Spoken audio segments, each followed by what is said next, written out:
This episode of Speakers of Heidelin is made possible by our generous patrons. Special thanks to our supreme and master speakers, Omeji Cat Comet, Erisu Yamakawa, Alex Franco AV, Winebow Brood, Aurora White, Psyche, Azuta Starbreeze, Cletus Oreo, Nina Grimstarter, Lily Black, Bob Cece, Mictor Rabentau, Anathus Moonscar, Pamela Isley, Elenriel Maximus, Codewith Novelist, Mira, Celesto Notrell, Lazy Boy, Luke Osborne, Pandaloo Storm Arrow, Tex Kylin, Arthur Law, Beridan Derard, Cypup, Spencer Christmas, Celine DeLune, Edwin, Wibstawolf, Severa, Zerka Barakil, Kazran, Ventos Tia, Ryark Forbear, Leighton the House, Tony, Arcadia Lunashine, Framboise Zaccaro, Bergie Fudge, Seffield, Cafe, Gregorium Cartas, and Eros.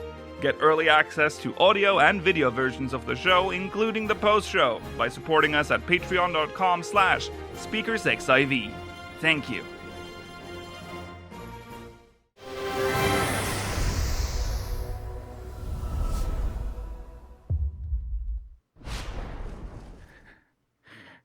Hello, dearies. Welcome to Speakers of Heidelin. Merry Christmas. Have you been a nice boy and girl? I am always watching. Good evening, everybody. Welcome to Speakers of Heidelin, episode 433. I'm Nikhil Brayston. I'm joined today by Georgi Wiston and Mela Vanadar. Oh,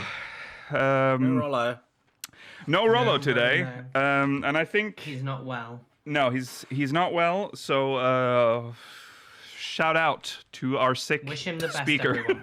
Shout out. It is episode 433. It is December the 21st, 2024. It is the last episode of Speakers of Heidelin of this year, which is, we kind of forgot to mention that last week, but here we are. It is the last episode of the year. The last episode of Speaks of Heidelin. Yes. Yeah, I know. Oh, no. He phrases it in such a terrifying way, doesn't he? It's the final episode ever of this year. Sorry, episode of the year. No. Episode of the year. Today we have a plethora of things that we're going to talk about. May have forgot to pull my show notes up because of that bit at the start there. But we're going to talk about patch 7.15. Starlight, our Starlight review, and we are going to talk about the mobile port. Not port, sorry. Why did I say port? The mobile version of Final Fantasy XIV. It is not a port, which is we're going to discuss as well today. Okay. That's the show. Anything else you want to say? No. I have nothing else to say. Let's jump into recent events.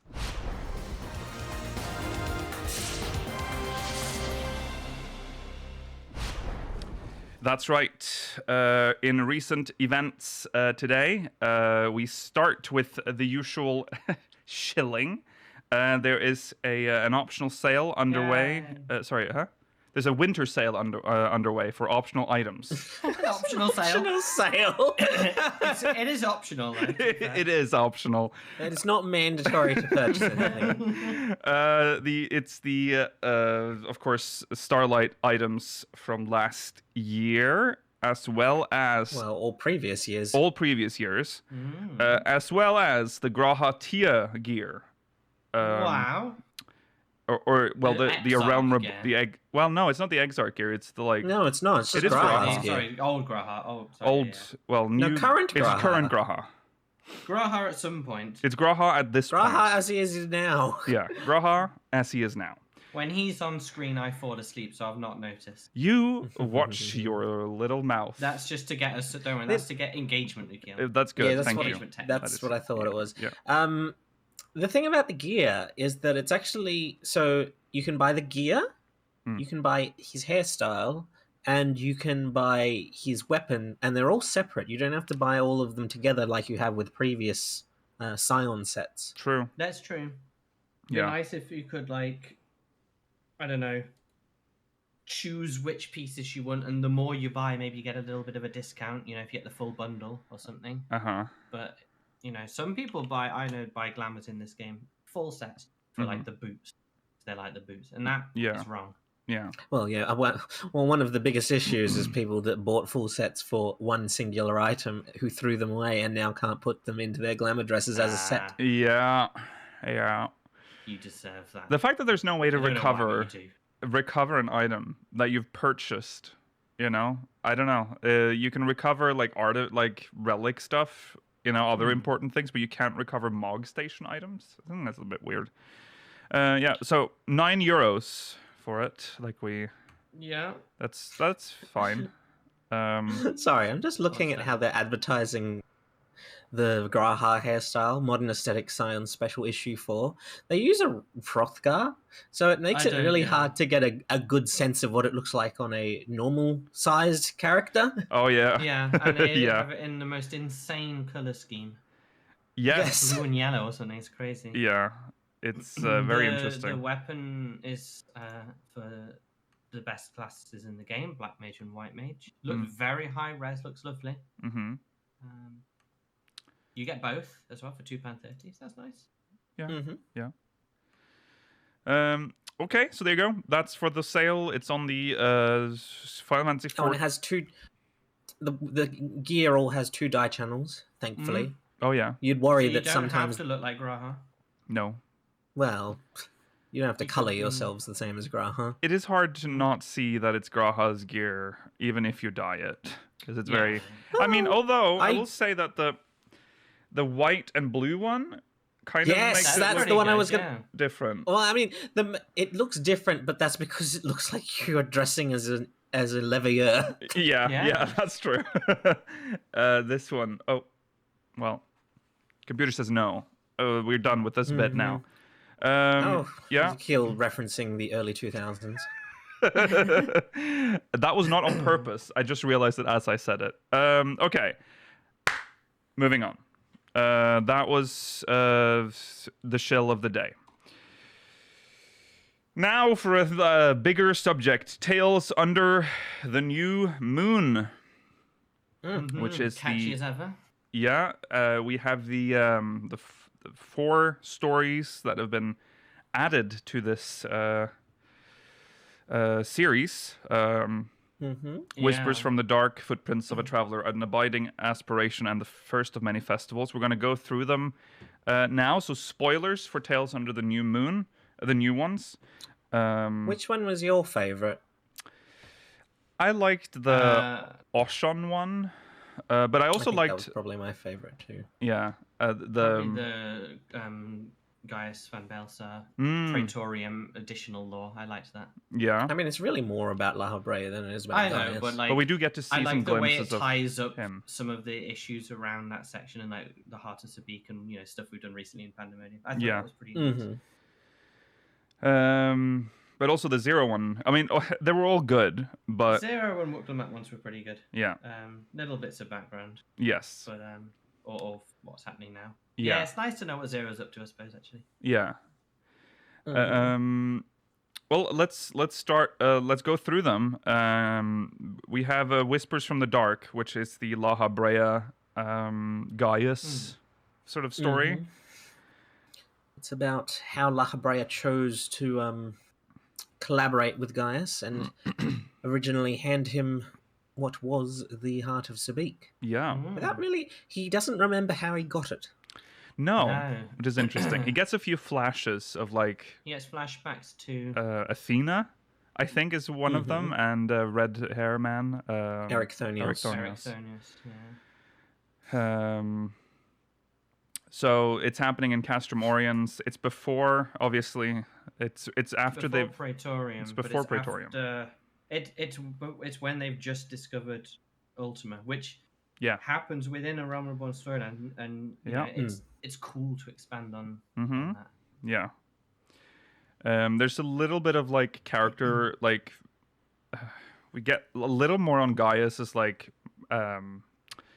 morals, I guess, a little bit. Like there is a little bit of like character in there, not just evil man wants to rule the world kind of vibes, but there is a lot of that too. So I'm glad they like balance it. Be like, he might have had some qualms about what he was doing, but for the most part, he was a bad man. He was a bad man. Conquest. Yeah. But it showed some of the interest points he had, like the Wurlit orphan, caring about them and that sort of thing. Like they're he's a human, and he's a guardian, and he loves Garlemald and all that, and the Emperor. He just doesn't love Eorzeans.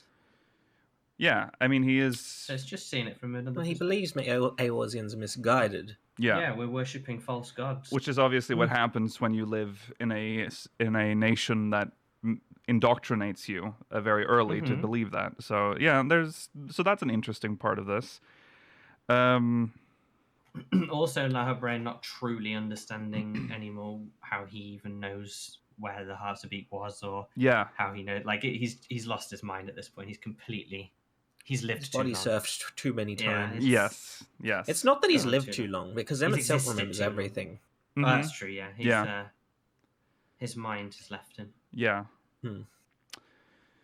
I do want more Heart of Sabik lore in the game. I think this is. I mean, there's still a chance. Yeah, I think it's two a major of these future plot point. I think this one and the 0 one lead into potential future storylines. Mm-hmm. Yeah. Yeah. I don't know if there's anything else to say about this story. Yeah, thumbs up for that It's a good story. It's interesting. It's not. Yeah, it provides some connective tissue to stuff that we didn't fully know how it happened back in the day. Exactly. I like that. Okay. Moving on to Footprints of a Traveler, which is the Oshan story. Well, it's the 12 story, but it focuses primarily on Oshan. This is taking place right before this quest line starts. So when they've decided that they need to leave, it's time for them to leave. It would be just after the end of Endwalker and just before the start of the 12 storyline. Yeah. It's always sad to read because they're leaving. I don't know why that's it's such a horrible prospect. Like the gods are real and they're leaving. That's just to me it's just a horrendous. But they're not abandoning us. They are not. They specify. They're not abandoning Eorzea. Yeah, they do make that clear in this as well. But they have.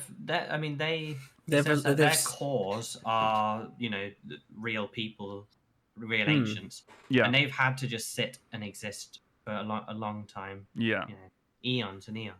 Yes, and they finally get to rest. They believe they're leaving us their perpetual prayer machine. Yes, yes. So Oshan goes on his last, what he believed to be his last journey. Why did he appear in the 12's Wood? He had left in the 12's Wood. I don't know why, but he has to have continuity for some reason. Yeah, to not spook people. I guess that's just how it is. Yeah, but I don't know why he was hanging around. Why do we have to enter in Mordona? I would have liked to see him in the 12s because he fits that vibe. He does, yeah. I mean, Oshan is one of the... It would have been quite good to follow along his journey, and because the story goes on to talk about the Opo he finds, but he just ignores it. Yeah. Well, he doesn't know it's there. He doesn't know it's there. He's such a, eyes forward kind of lad. He's not noticing this important thing. I really liked because this is not it like as you start reading, it's like this is an Oshan story, but it also gives you lore, like world lore a little bit of it's lore that's already in the game, but you do get it, the feeling of it, this being like a real. He walks through the 12's Wood, through the Black Shroud, and it describes the areas that he's walking through. Yes, places you can go to yourself. Yes. He doesn't walk through anywhere that we can't access, I believe. No. It plays on my favorite thing in this game, in MMOs in general. It talks about him, being in a settlement with real adventurers, just going about their business. It's very imaginative, very it's not just, there was the big hero, and then there was no one else. Right, right. Nice. Yeah. I was surprised that he met the Opo so soon before he met us. Yeah. It felt like he'd been with them together, they've been together for ages. Yes, it did make it feel like they'd been around together for a little bit longer. And I mean, the Opo was quite attached to him after only 3 raids. Yeah. I mean, he nursed it back to health, but other than that... Yeah. Plus, it has the trauma of knowing that its entire family was slaughtered. Yes.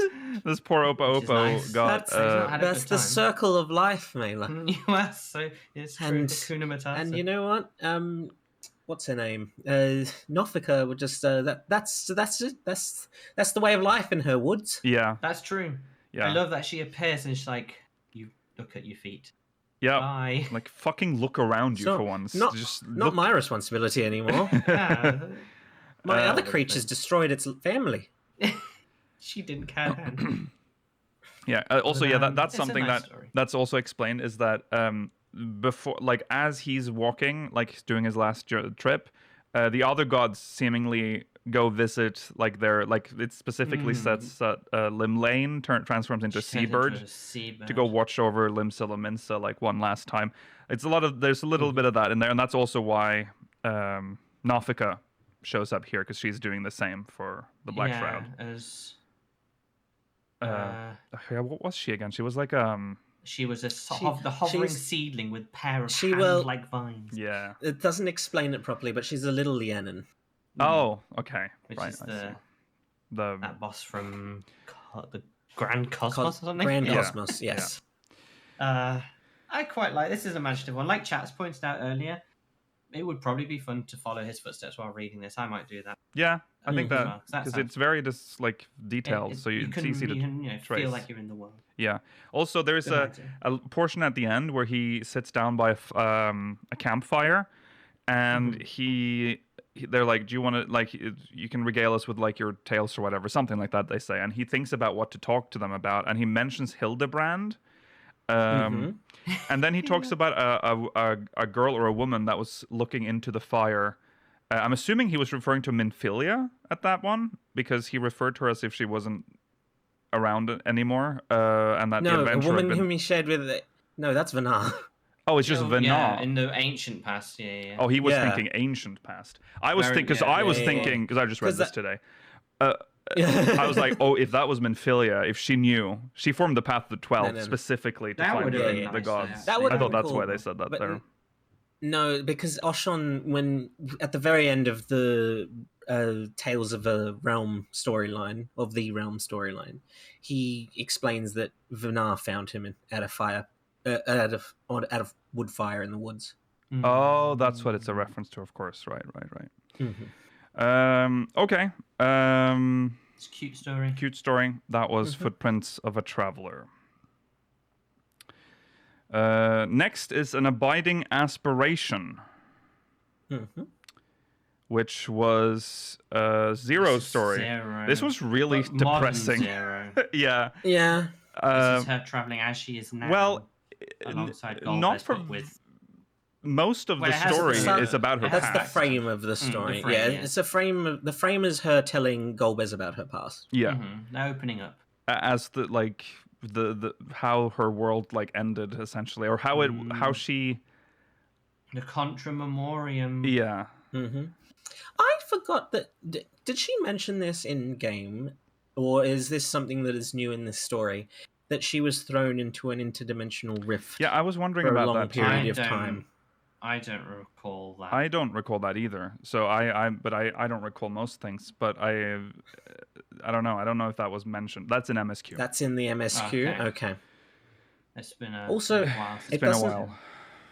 When she returns from the rift, she is still in her human form. She's able to draw a scythe out of nowhere, but it doesn't really explain how she ends up in the form she takes when she's Xenos' avatar.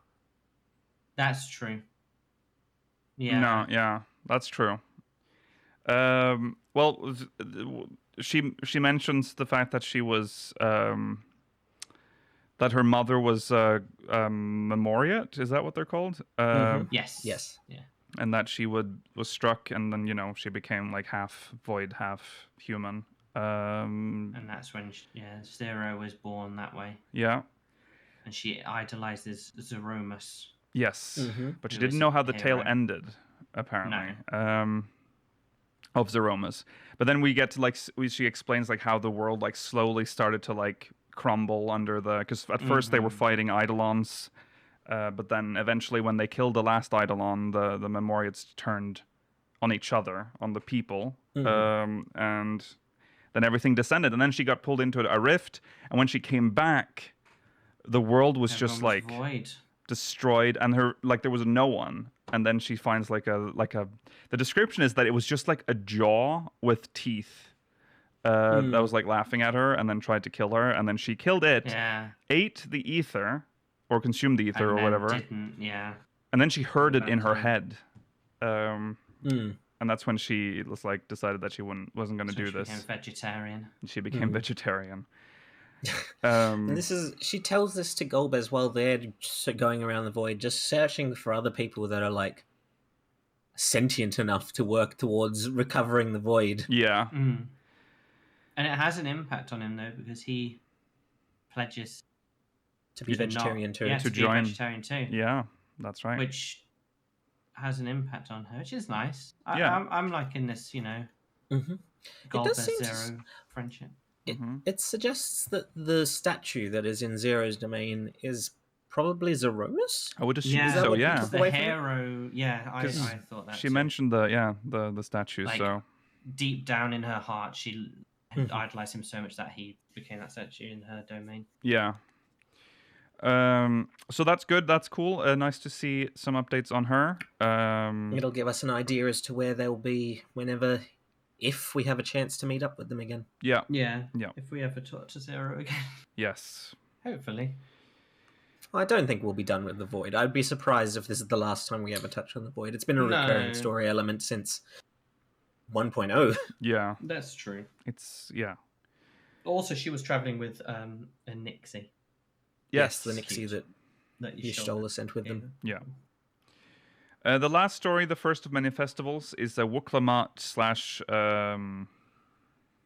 Ehrenville. Well, the whole brood. Well, yes, essentially. the whole brood. The siblings. It's the past, though. It's when they were young, when she was a cub. Yes. Mm-hmm. They were. There was a festival, which I feel like is very similar to the one in 9, where they released the... Well, I think that is. They call it the Festival of the Hunt. It's the same name. Yeah. Mm-hmm. Okay, it was called Festival of the Hunt. Okay. So it's where they release beasts into the city, and then you fight them. Steiner. Go Master VV. Yeah. Love that scene. So yeah, she mentions like an age, and she says about 16 maybe was when this took place. That's when she first participated. That's not when this story takes place. So she's younger than 16. She was probably like 7. I don't know. Okay. She would have been around 6 or 7. Yes. I see. Yeah, she sneaks out during one of these festivals, and eager to participate, I suppose. And she runs into a girl, a Shatona. What she thinks is a girl. Yes. Mm-hmm. And then there's a big bird. Not a colibri. Well, there was a colibri. She does a two colibri. Yeah, 2 colibri. I mean, it can't have been that big because it's a 2 colibri. I imagine it would have been very big to a child, though. Mm-hmm. Yeah. And she goes ham on it. She doesn't hit it. She doesn't hit it. It just scares it away. The girl says, "Oh, this is a 2 colibri. We don't be scared of it. If we don't attack it, we'll be fine. We just got to be careful." And Wuklamart grabs an axe and scares it off. Yeah. And then an even bigger monster comes. I thought you were going to say something, and then you just... I was, but I'm just... I'll just see what happens if I don't say anything. Zargnal appears, and then it's too big, and the Shatona girl says, "We can't take that on," but Wuklamart tries. And then they run... someone throws a rock at it, and it's Kona, and she goes, "Kona!" And then they run away. She grabs the Shatona's hand. Kona was using a prototype gun, thank you very much, a slingshot. Yeah. Mm-hmm. All right, slingshot. Yeah. And then she grabs her hand and runs, and then she thinks, "Oh no, it's gaining on us." Throw the Shatona to the side and draw its attention. Mm-hmm. Trips immediately, and then the hero of the hour steps in. Hubigo. Yeah. He's very big for a 13-year-old. He's a big boy. He's got the same model he has in the fucking current game. Yeah. He was fully grown at 13 years old. He was. And he says, but he's nice. He's like, where have you been? Kona, take your sister home now. He's responsible. It's when he was nice.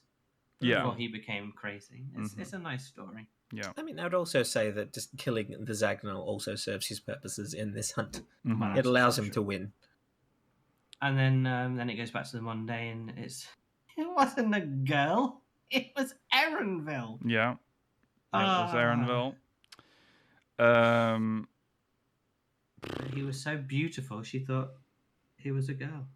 Well, no, it's because Boys Viera, can't be beautiful. Yeah.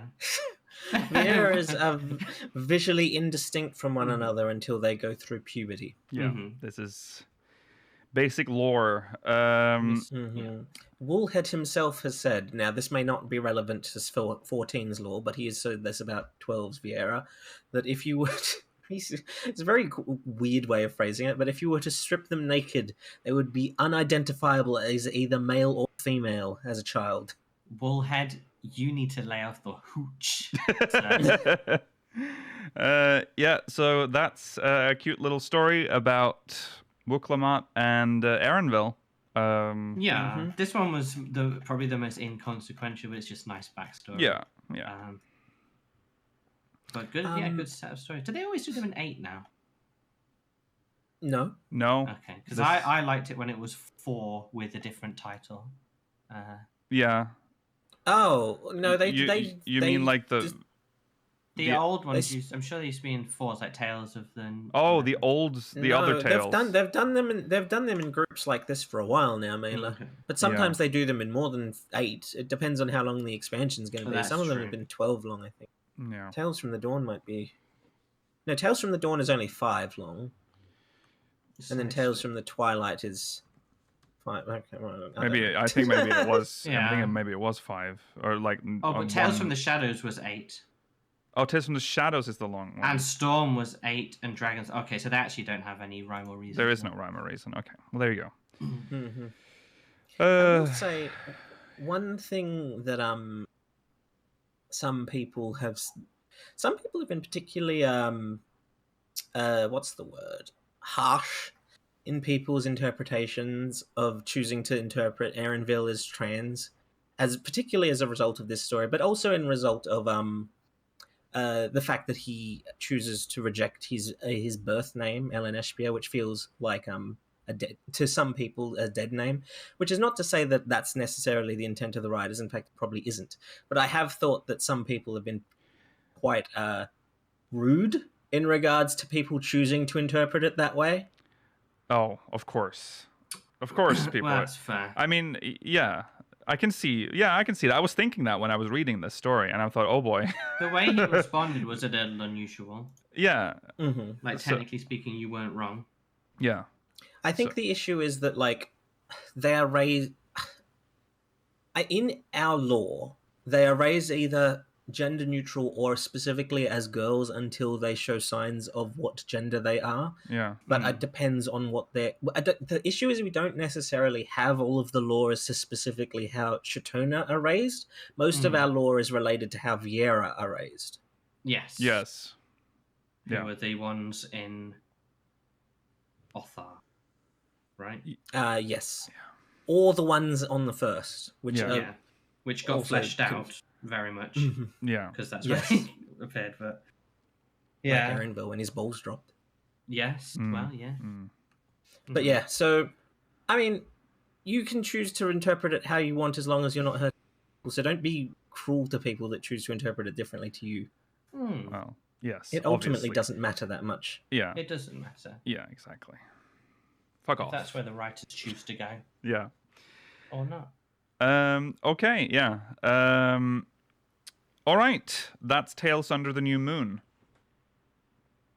Good series so far. I don't know. Yeah. I wonder if the next 4 will be listed under Tales Under the New Moon as well, because it will still be Dawn Trail. The first 4 Tales Under the New Moon actually released before Dawn Trail. True that. Well, I don't know when the pivot starts. Traditionally, it would be it would be 6.3. And I think no, 6.3 is the end. 6.4 is the pivot. Oh, sorry, 6. Well, oh yeah, that's 6.3 true. is the end. 6.3 will give us an idea of.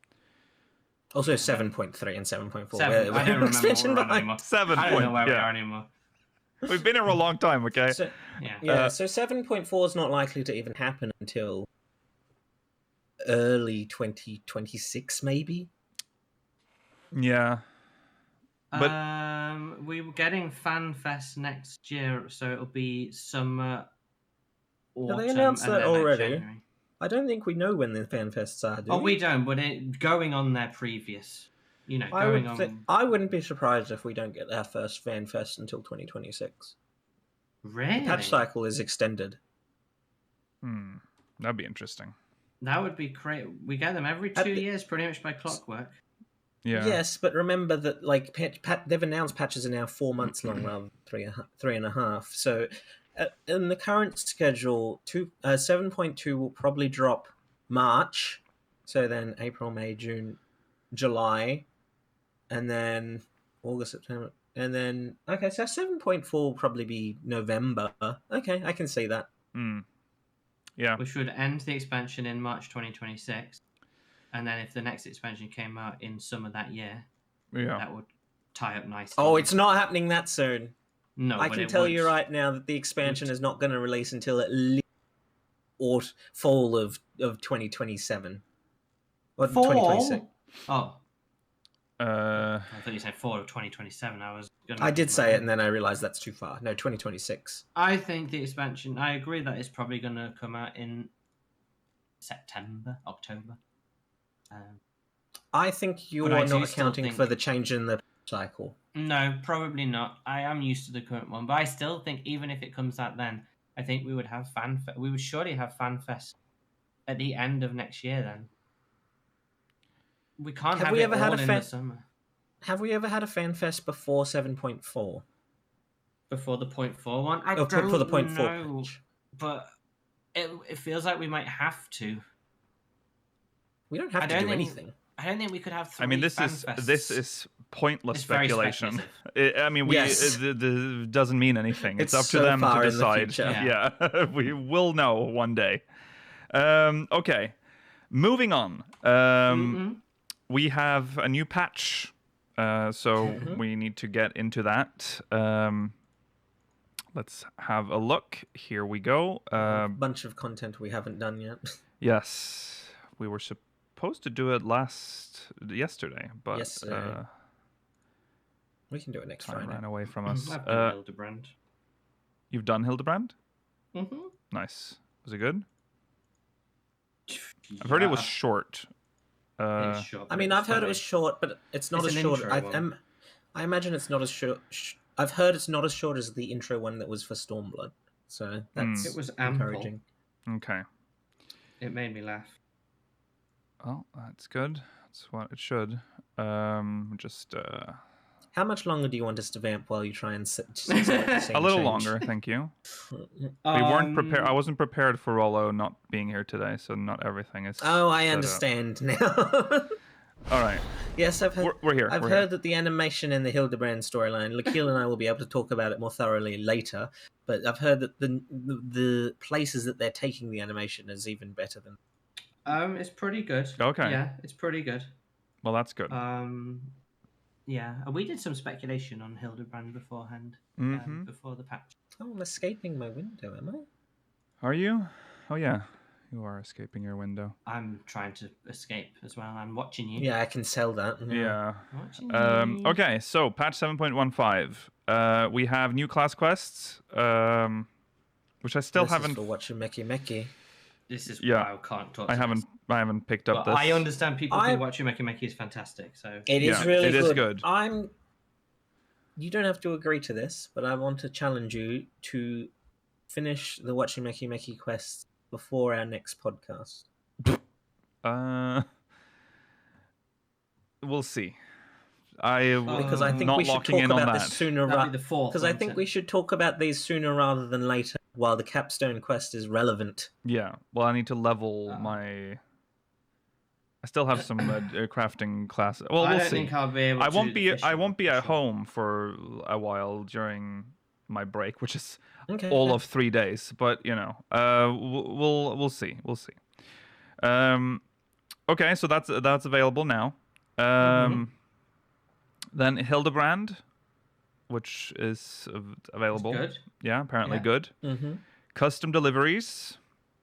I need to. I'm going to try and unlock her tomorrow. Yeah, I completed that. I saw the quest, but. Well, make sure you do it before weekly reset. Yeah, it resets on Tuesday, so get it done before What Tuesday. are the chances that Bald Baby and Bald Decian Freaks is both here they're on both this Phantom list? Chaos. Yeah, they must belong. They must belong.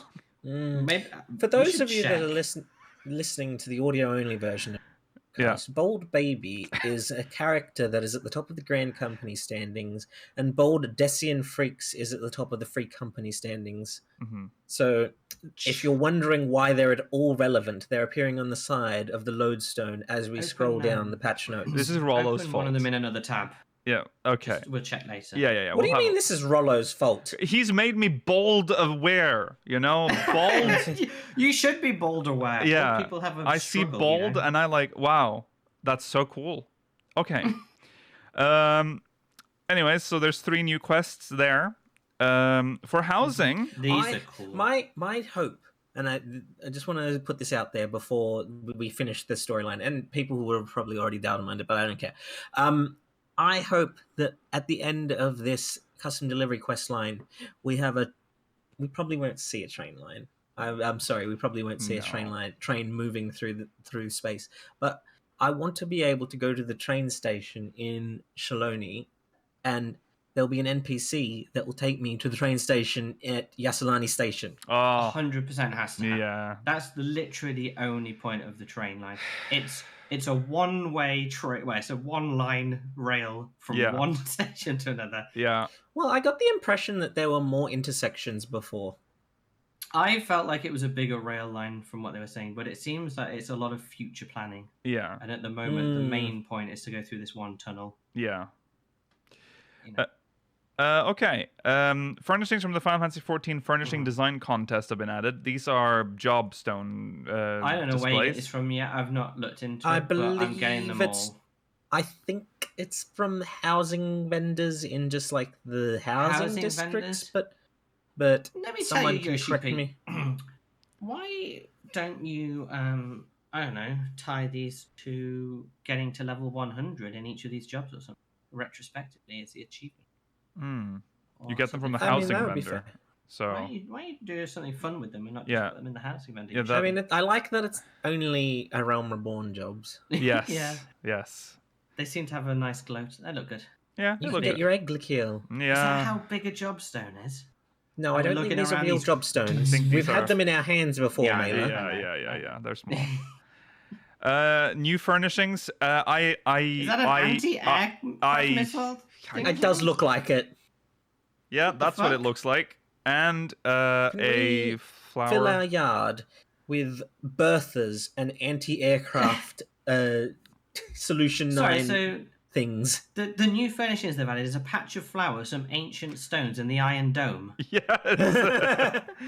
Yeah. It's a bit much, isn't it? A lot of these new housing items that we're seeing here and in the next screenshot that shows the indoor ones are apparently dungeon drops. They've added retroactively a lot of housing items as dungeon drops. Oh, that's what you do. That's a plus to you. So the idea about the jobstones, good, but they're good on you for doing that. This is exactly what Mailer wants, Lakil. Yes. He wants people to run dungeons over and over again for that 0.9% chance of getting an item. I just think there should be when you do leveling roulette and get a shit dungeon, at least there's a chance you'll get something new and that you've not got before. So that's at least something. You think I do leveling roulette?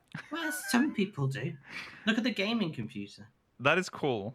Is that the tower? Because it's the crystal tower. Is that the tower? I don't think it's the tower. It looks like one of the fucking monstrosities they made as part of that Final Fantasy 16 PC collaboration. Yeah, that's the Shiva. I've got that. Yeah, I like the rug. It's like the Odin. It's not like a rug because it's just like you can see the floor through it. So is it like a? What is it? Is it like a decal? No, it has to be like It looks like a decal, yeah. It's a decal, but I don't understand how, why, what it is. Is it an elephant or a manta ray? I think it's I think it's a ghost. No. Oh yeah, that looks like it might be a ghost. I don't like that. Oh yeah, it could be a ghost. Yeah. Yeah. God. It's the ghost from Strayborough. Okay. So letter from the Strayborough Dead Walk. That makes sense. I was thrown off by the. I thought these were gills. I couldn't tell the orientation. No. Okay. I think that its orientation is its own business. Thank you. That's true. That's true. I'm just nosy. Then from miscellaneous, a new hairstyle inspired. What? People have been so amused by how smug the Amazon looks. He does look he's just come out of the barbers thinking, I've got look at me. This is from fucking daisies in my hair. The 14 hairstyle design contest. Very nice hair. I think I'd like it.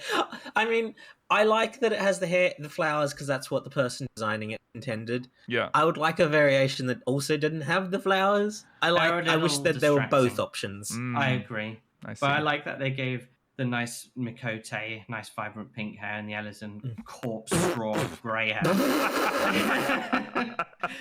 Just really makes him look really, Yeah. This is currently not available in game, but it will be available Tuesday. Yes, Tuesday. So, guys, don't worry. 2 things to do on Christmas Eve. Yay! Chaotic Dungeons and get this new hairstyle. Well, this is from Chaotic Mailer. Oh. Guys, now there's an extra reason to run Chaotic. You can get the daisies prime reason to do it. Actually, this is a pretty good hair. I'm not going to shit on this hairstyle. Nice it's pretty good. It's good. I do. I just laugh. I just look at him. I would like my character with that hair, probably. But with less with the daisies. You wouldn't want the daisies? I like it. I don't mind the variation with the flowers. I just think I would personally would prefer it without it. I agree. I think this works for some characters. I don't think it would work for mine if I was to ever make it. Oh, I haven't even thought about that. Like, a lot of the people that would want this hairstyle would probably be pissed that it's locked behind Chaotic. I haven't thought about that. Well, it's sellable.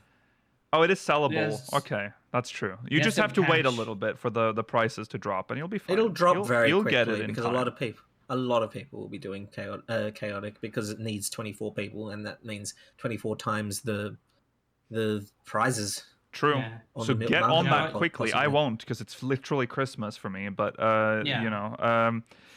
it's Christmas for all of us. Well, to me, it's like they celebrate. It's prime Christmas. It's Christmas Eve is our Christmas day. Christmas. It's prime Christmas. Yeah, it is prime Christmas. The heathens celebrate on the 24th. The soul of the icon Christmas. Santa Claus. Yes. Jesus Prime. A new alliance. When is Jesus becoming a summon in Final? Please. You've butchered all of the Hinduism. Come on. Jesus. All right. Okay. A new alliance raid. That's not yet Lakil. No, soon Jesus Prime. Soon Jesus Prime. Final Fantasy 17. Okay. A new alliance raid. Cloud of Darkness Chaotic has been added. So, like we said, this will be out on the 24th. So if you're watching this on YouTube, it'll be out. Oh wow, this will come out on Christmas Day, won't it? Are you just imagining what the trial fight would be like? No, it will come out Christmas Eve. Christmas Eve. Like he starts on the cross in phase 1. Yeah, well, no, for patrons... I can't stop thinking about it now. Sorry, if you're watching this now, it is Christmas Day on YouTube, but for patrons, it's Christmas Eve. They usually get it on Tuesday, and then it goes out on Wednesday. Yeah. Well, this will be out. You're talking about the podcast release. I thought you were talking about when this is. No. I'm talking about the people that are watching the VOD on YouTube. Okay.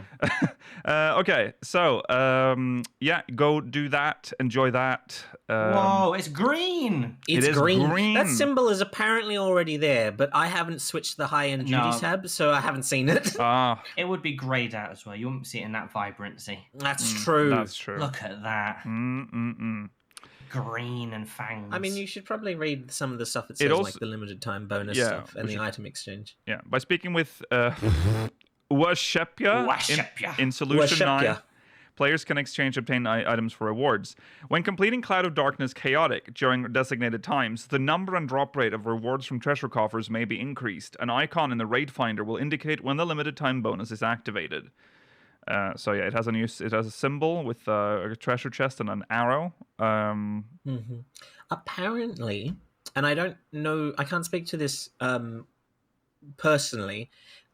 As a result of whatever happened here with the limited time bonus, they've also somehow gone back and made changes to how light windows work. Yes. Really? Light. I don't know how, and I don't know what is different about it, but assumedly the duties have a symbol on them? Possibly. I assume the systems have somehow been combined such that like they affect each other. Didn't we talk about? Oh no, we said like more dungeons should just, or like roulette should have this, but that's good. I would like them to expand this, like, you know, this dungeon gives you extra rewards for the younglings. That's the light window is a part of the was it Heavensward? Heavensward. I think it was Heavensward and a Realm Relic, Reborn, wasn't it? Might have been a Realm Reborn. Oh no, yeah, Realm Reborn did have light as well. You're right. Yeah, it did for the animal. No, not that's the Heavensward one. Zodiac weapon. Yeah, that's right. Yeah. There's a phase that your hard was. Yes. For those who don't know what light farming is, there was a phase of both of those relics where you had to go into content, specific content, and certain pieces of content would provide you with light necessary to power up your relic. Sometimes there'll be windows where some content will provide more light than it normally would, and it will progress you further towards the next step of the relic. And you had to join link shells and stuff to like. They were worded in obscure terms. Yes. So you never knew what the best one was. No. Those Vibrant, were glowing. Yeah. You'll never know. Yeah. Nope. You had to be. I was in like I think 2 or 3 different link shells that were monitoring light windows, and then they would just shout out. But hey, when there was a big light window. Yeah. Maybe the next relic will bring the return of light windows. I mean, if they have overhauled the system, yeah, maybe. There was also the Reddit. I remember the live Reddit update thing that you could follow. I did follow that as well, and that one would update as well. That was wow, what a time. What a time. In a struggle, a community comes together. It's true. Those times were good, and you know, link shells were on. Look at how many link shells were formed for the Mandeville weapons. Exactly. That's true. That's true. Yeah, I do miss. I miss it, but also remember how much I hated it at the time. I fucking hated light windows. Animos at this point. Oh wow. Well, I do miss Animos. I've missed Animos. You know for that a while. Pyros ruined the whole thing. Pagos ruined the whole thing.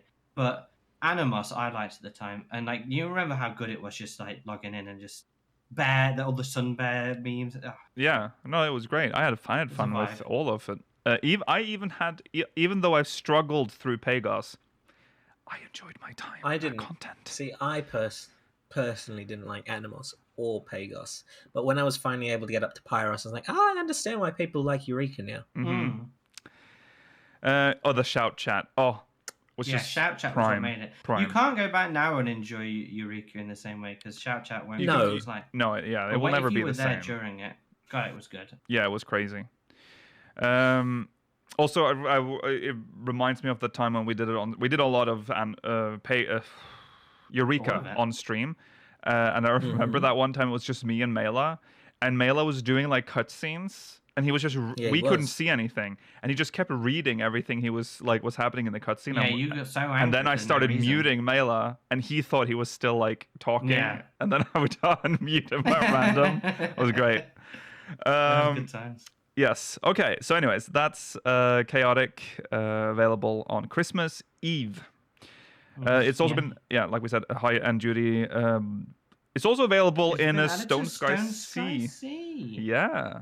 So we should jump on and check if we have the DPS required. God, guys, that's how we recruit people to the Party Finder. If they can beat the check. Will be able to clear it quite easily. It's not hard to hit the DPS checks for healers. No, that's true. That's true. Yeah, let's do a Stone Sky it's a hard thing to say. Stone Sky Sea stream.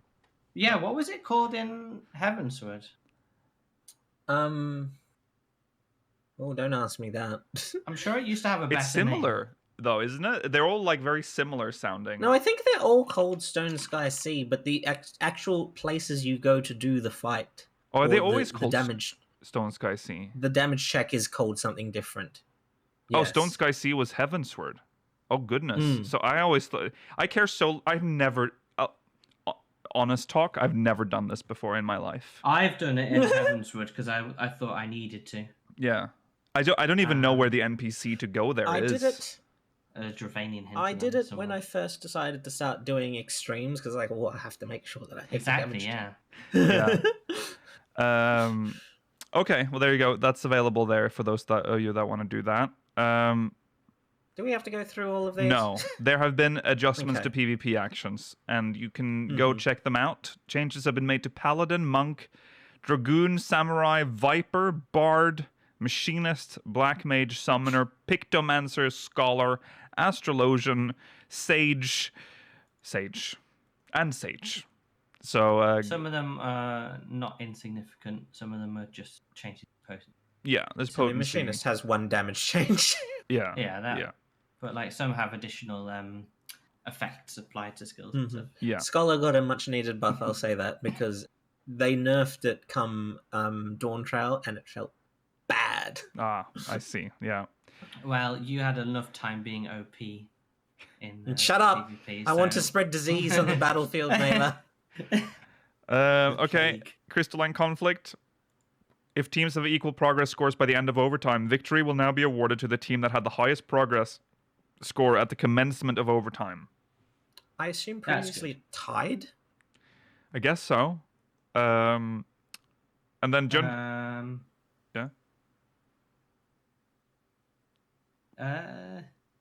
Are you? I'm just trying to understand the sentence. So, yeah, did it just keep going forever, and then they added a time limit, and now it's another change? Yeah. No, because it did not keep going. What? No. It never went on forever. No. It must have been a tie then, yeah. Yeah, I think it was possible to get a tie, but I think it says if teams have equal progress scores by the end of overtime, victory will now be awarded to the team that had the higher progress score at the commencement of overtime. Yeah. So if it's still equal, yeah, it must have been a tie. Yeah, I think because so. It started. Very remember, rare. Crystalline Conflict used to cap out at 30 minutes, apparently. Yeah. Not that I ever saw that, but apparently it did. Yeah. Now they thankfully stopped it at 15. Yeah. Yeah, so you could have gone on for ages. Yeah. Adjustments have been made to the range of tiers when matchmaking in the Japanese data center. What does that mean? Mysterious line. I don't know. I can't pass that way. But adjustments have been made. New items, of course, we looked at this gear, but now we can see the back of it as well. It's glorious. Yeah, it is glorious. This is really cool gear. Yeah. I think the DPS got the short end of the stick. Yes. Outside of Dragoon and Reaper. Yeah, I agree. The Garudis? Can't wait to have my tits out. Yeah, the ones with the fucking wings that make them look like ends. Yeah. Yeah, they're a little odd. Yeah. I mean, obviously, they started by making Diablos, and they made it amazing, and then they thought, God, what the hell are we going to do for the rest? Well, the healer and caster have succubus aesthetic. Mm-hmm. I mean, I don't really know what the demon, what the void scent is for the DPS. I just don't like the low set of the wings. Like they're on the lower back. No, they look like sort of like fat cheeks, and then they like go outward. The wings themselves seem to be of like very high quality though. Like it looks good, but they're very low. Maybe once you're running around, it looks decent. I need to see it in person. I need to see it like close up. But I think all of this gear is good. I think it's very highly detailed. Fighting for. Absolutely. Yeah. Okay. New recipes. Not going to talk about that. But then you can now talk to Nitoweekwe. To complete custom deliveries. Yeah. Gathering 6 a week per character. 12, 6 per character, but 12 in total. 12 so remember, overall, you reminder that what's her name? The one in Margaret. She's still around. You might have forgotten about her. Don't just go for the most recent. Check the bonuses because you can get more by doing older people. That's what I normally do. But right now I'm working. while Nitaweekwe is new, I'm working on her while still trying to cap out Margaret's achievement at 150 deliveries. Okay. Well, I'm trying to finish her. I think I have like one level. No, I have finished her. That's right. I did finish her recently. I was going to say, I'm pretty sure you have, because I think we talked about it. Yeah, we did. We did. But as I'm leveling, I mean, the high. Do you still do EXP scale? Surely not, right? Yes. Well, like if I go to like her level. I think so. Really? I feel like I get less if I go for like a shadow. Surely, if I go for like a Stormblood delivery. No, NPC. I think you should be. No, I think you should be going for the highest level. That's why I mentioned Margaret. Double check. Margaret is your closest. If you're leveling, then yeah. But oh, it scales. Okay, so you can just go for whoever has the highest level. Really? Whatever you need, because if you need, this is big news. Scripts. This is big news. I mean, I have already capped everyone, so it doesn't matter for me which one I do. But okay, so I don't have to go to Margaret. Go to the ones that have the symbol in the timers menu that show that the craft. If you're doing crafting, that have the crafter symbol that show that they've got the highest type of collectible they need. Okay. You need them scripts. Yeah. You need a lot of orange scripts. Yes. I'm working on my fucking mount tokens mailer. Oh, I haven't even. But I'm not doing it outside of custom delivery clients. That's all I'm doing. I'm not going out of my way to dance around the fucking fields. That's a fair way of doing it. I'm still trying to meld all my new gear. Yeah. It's so expensive. I just wait until the best gear for the expansion comes out, and that's when I buy it or make it. I mean, it is a good way of doing it, but. So yeah, because of this, new items have been added to gathering points and fish. I'm assuming they're related to the custom deliveries. Yeah. New mounts. There's the weird square thing and the platform and the cloud. Very cool. And a minion. Little cloud of darkness. What is this one called? Because we do have a cloud of darkness minion already. Oh yeah, that's true. This will be like chaotic cloud of darkness. Oh, yes. I love the little Ahriman things. Yeah, they're cute. So for some system updates, the division of Cosmuca, Shaloni, Heritage Found, and Solution 9 into multiple instances added to alleviate congestion in patch 7.0 will be removed. It is finally over. No. New achievements, new trophies, new music and sound effects. So that's related to Chaotic and Hildebrand, I'm assuming. Maybe. I don't know. Lots of issues. Lots of issues have been resolved. So there you go. That is the patch. I think there was an issue already with the Ultimate Raid. There is also I love it. There's a known issue listed that just says an issue with certain cutscenes introduced in patch 7.15 wherein graphics are incorrectly displayed. What? Yeah. Also, an issue. This is worth noting, actually, in Chaotic, which hasn't released yet, but there's a known issue. An issue with the Alliance raid, Cloud of Darkness Chaotic, wherein the tether markers of certain actions are temporarily displayed as separated from the player. That sounds pretty... That sounds like a mistake. Yeah. To be fair, though, if it's a known issue... Yeah, they're working on it. To be honest, that may be included in an actual hotfix, like on the day. Or yeah. During. That's true. Okay, so that is that. Now we have 7.15. Yeah. Now we have to talk about the mobile version of 14, and I've been kind of waiting to talk about this because I am very impressed by what I've been seeing so far. You've been impressed by what they can make when they aren't tied back by code made 14 years ago? Yeah. Let's see. Oh, God. Okay, so we have some footage that we're going to look at. And I guess we'll discuss as we go. Oh, yeah, sorry, I need to... God, here we go. All right, so let's have a look at some footage. We'll talk over it. But but here... Oh, God. What is wrong with this video? Okay.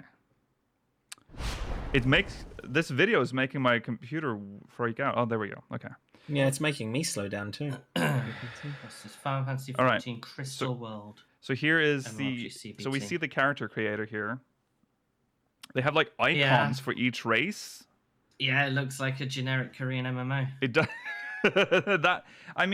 There's UI elements here that we don't have. Like we don't have. It depends on your choice of aesthetic. There's some parts of this game that obviously are impressive and worth mentioning. You have to remember this is a mobile game, so they have to build it as such. Seeing lots of rhetoric as people saying like this is the best version of the game and like this is the ideal version of the game. I think people are being very hyperbolic. Yeah, they are, but it's a bit. There's some strange takes on this game. Yeah, I think we'll talk about that in a bit. I think, but it is interesting to see a Realm Reborn being built without the restrictions that a Realm Reborn had. You know, like it's just faceplates. No, these are presets, and now they're going into the actual presets. Okay, so these are the again is another thing we don't have. We don't have presets for characters, which is very common. There's a randomizer. Do we have a randomizer? It looks like we have a randomizer. We have. I don't know if we have a randomizer. I don't even remember if we have a randomizer. We have a randomizer for names, no, I don't. But I don't think we have one. Yeah, for we character. do, but I don't think we have one for character. No. Which is very common in MMOs, the character creators in general. Yeah, it is. To have presets. Of course we don't have presets because that's why everyone's Dirtlander as a guild. Yeah. And then we have the character creator. Now the character creator itself is the same essentially as the one we have in More or less Reborn. the same. Yeah. The buttons are obviously just optimized for mobile. Exactly. So you have that. You see him go through. This is a very quick character creator overview, so we're just watching that. But I mean, graphics-wise, it looks great. I mean, I wouldn't know. It looks really good. That mobile game has come a long ass way. Yeah, I don't think I would. I mean, when you see the game itself, you will start to notice that this looks like a lower fidelity version of Realm Reborn. But like in the character creator, I wouldn't know that this isn't the. Yeah, that's very good. Yeah. You see the textures on the leather on that jacket. Yeah, I was gonna say I could believe that this was the game post graphics update. Yeah, this is how you set your birthday. Look at this. I mean, that's cool. On the head. Like the way like the UI like looks here, like when you select your deity, like there's a whole like for us it's just this. They just appear in a line and you click. You know, there's like no flair to anything. No, it's very web circa 2000. Yes. Yeah. Oh god. The job. I mean, it's very everything about this is giving. You can start as a scholar.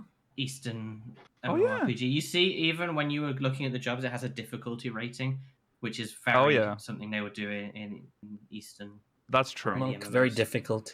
But then again, the difficulty might be might be different on mobile anyway, so it won't necessarily match up. Oh, it's only jobs. There are no classes. Gaming.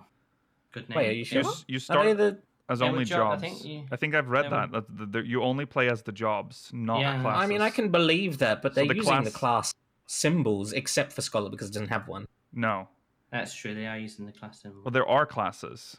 Because I read that they were but maybe they're basing it on just the visual of this. But you can start as a scholar. Preview. Remember, again, in these MMOs, you show the in a Realm Reborn, in the character creator, they do show you in the job gear. But I don't speak Chinese, so I don't know what this is saying.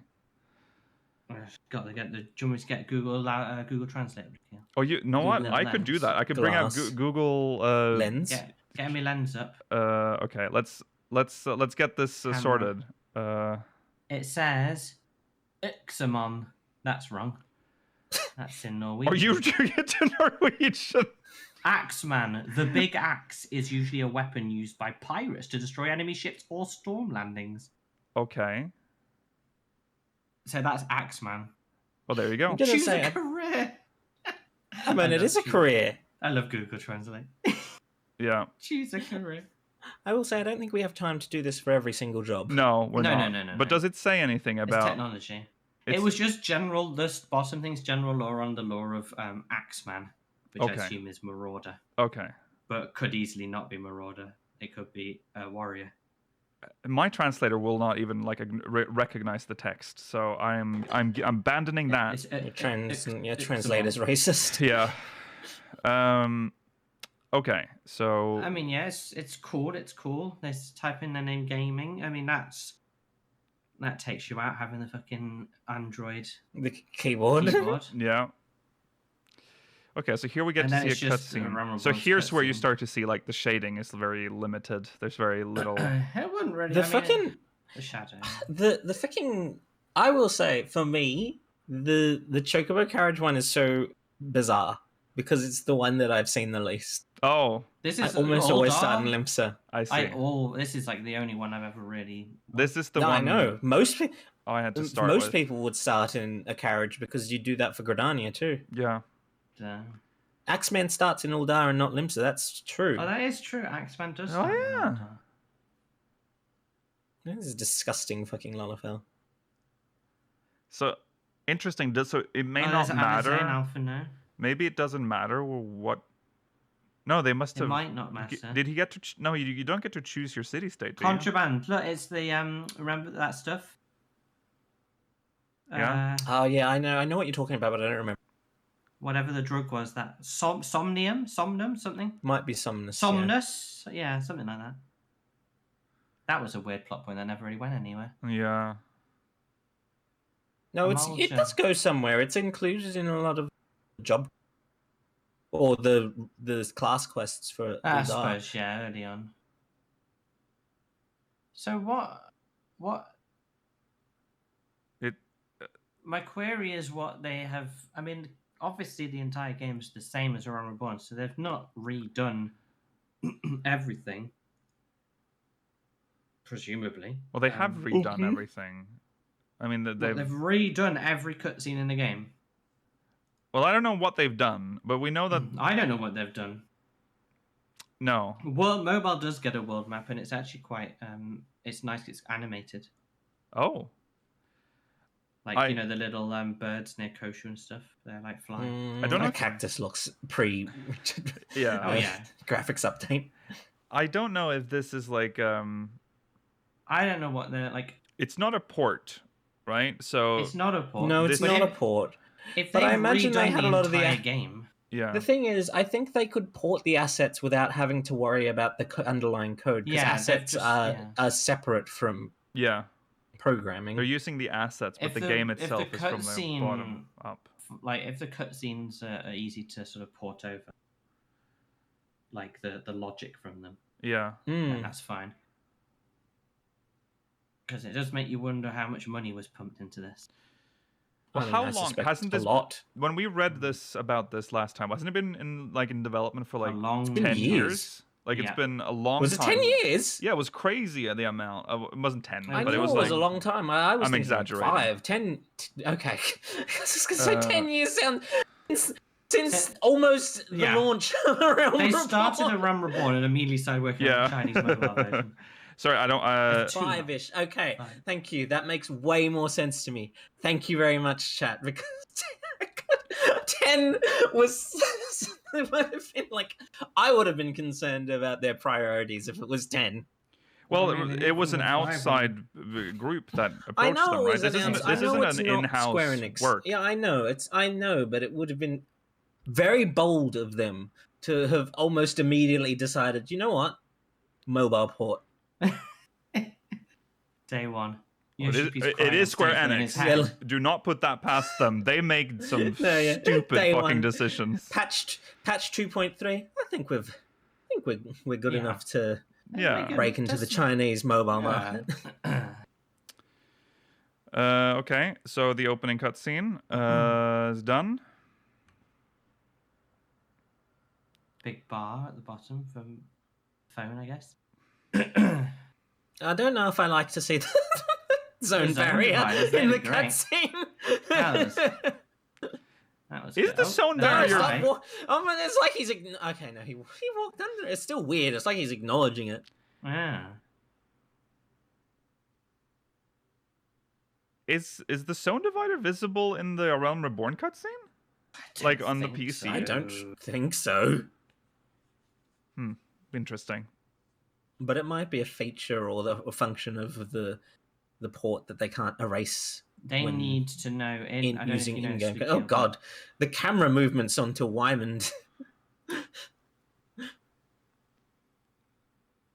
Yeah, I mean, a lot of this video is a long cutscene. Yeah, it is. It is. Of just the start of the end, which we know. Is that supposed to be sound, by the way? Yeah, I'm just not playing it because I think there's music. Okay, that's fine. Yeah. That's fine. I wasn't sure if I just wanted to check because I couldn't tell if it was one of the times there's supposed to be sound and we just can't hear it. No, there's no sound. Thankfred. Yeah, that's fine. I hate the blinking of where like the person's mouse is or the equivalent. Finger. Oh no, it's a four trigger. Yeah, now we get to see some of the battle system.